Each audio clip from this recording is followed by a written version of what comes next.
Gold and silver rates ఎందుకు ఇంత సడన్గా పెరిగాయి అంటే సెంట్రల్ గవర్నమెంట్స్ ఇంపోర్ట్ డ్యూటీ చేయడం వల్ల 6% నుంచి డైరెక్ట్గా 15%కి పెంచేసింది.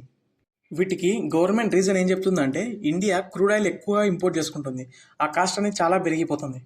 Especially straight of Hormuz issue వల్ల గ్లోబల్ ఆయిల్ సప్లై అనేది చాలా దెబ్బతినింది.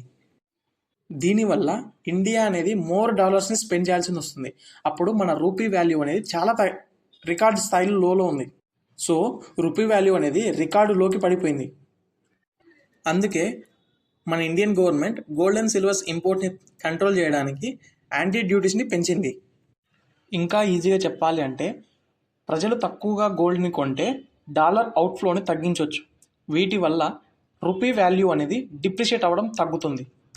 కానీ పబ్లిక్కి ఇది ఒక బ్యాడ్ న్యూస్ అని అంటే కమింగ్ డేస్లో గోల్డ్ అండ్ సిల్వర్స్ ప్రైజెస్ అనేది ఇంకా ఎక్కువ పెరగవచ్చు.